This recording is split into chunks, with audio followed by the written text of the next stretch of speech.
உள்ள என்ன பண்ணுறாங்க? மக்கள் அனைவருக்கும் வணக்கம். இது தளம் போடணும் வா அப்படின்னு சொல்லிட்டு கூப்பிட்டு வந்தாங்க. எல்லாமே நண்பர்கள் கூட தான் வேலைக்கு வந்திருக்கேன். தளம் போடணும் வா அப்படின்னு சொல்லிட்டு கூப்பிட்டு வந்தாங்க. வந்து பார்த்தா எக்கச்சக்கமாக மிகப்பெரிய ஒரு வீடாக இருக்குது. சரி எப்படி கிண்டிடலாம் அப்படின்னு சொல்லிட்டு முடிஞ்ச வரைக்கும் வேகமாக கிண்டுறோம். சீக்கிரம் முடிச்சுட்டு போகணும் அப்படிங்கிற மாதிரி. ட்ரெஸ்ஸு கூட எடுக்க விடலை. எந்த ட்ரெஸ்ஸு போட்டதுன்னா அதே ட்ரெஸ்ஸோடய வண்டியில் ஏற்றி கூப்பிட்டு வந்துட்டாங்க. வேறு வழி இல்லை. ஆனால் என்னை பொறுத்தவரைக்கும் கஷ்டப்பட்டுலாம் நான் அந்த வேலை பார்க்கல. உண்மையாலுமே மனசு வந்து ரசித்து தான் நான் அந்த வேலை பார்க்குறேன். இன்னொன்று இது நமக்கு வந்து இந்த வேலைக்கு வரும்போது கொஞ்சம் வேர்வை தண்ணி இல்லாத மாதிரி ஊற்றி உடம்புக்கு வந்து கொஞ்சம் ரிலாக்ஸாக இருக்கும். இந்த மாதிரி வேலை பார்த்தோன்னாக்கா நம்ம வந்து வேர்வை நல்லா சிந்தி வேலை பார்க்கும்போது உடம்பு வந்து கொஞ்சம் ஆரோக்கியமாக இருக்கிற மாதிரி தோணும். அதனால தான் முக்கியமாக வந்திருக்கேன்.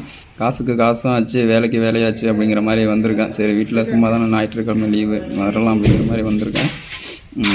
அந்த வரைக்கும் கரெக்டாக முடிஞ்ச வரைக்கும் நண்பர்களும் என் கூட இருந்த நண்பர்களும் என் கூட போட்டி போட்டு வேலை பார்க்குறாங்க. நாங்கள் எல்லாருமே வந்து போட்டி போட்டு தான் வேலை பார்ப்போம். ஆனால் போட்டி போட்டு வேலை பார்க்குறதுனால வேலை மிஸ்டேக்காக இருக்கும் அப்படின்னு நினைக்காதீங்க. வேலைலாம் வந்து பர்ஃபெக்டாக இருக்கும். என்னை பொறுத்தவரைக்கு எந்த வேலை வேணாலும் செய்யலாம், தவறு இல்லை. யாரும் ஏமாற்றலை, யாருக்கிட்டேயும் சும்மா வந்து காசு வாங்கலை. உழைச்சி தான் நம்ம வந்து பணம் சம்பாதிக்கிறோம். அந்த உழைப்பினுடைய கஷ்டம் என்ன அப்படிங்கிறது ஒவ்வொரு உழைக்கக்கூடிய நபர்களுக்கும் தெரியும்.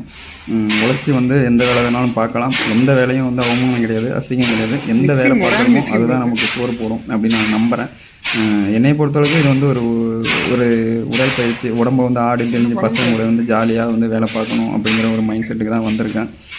எப்படி ஒழுங்காக கிண்டுறனா இல்லையா அப்படின்னு சொல்லிட்டு நீங்களே பார்த்துக்கோங்க. நன்றி, வணக்கம். மீண்டும் அடுத்த வீடியோவில் சந்திப்போம்.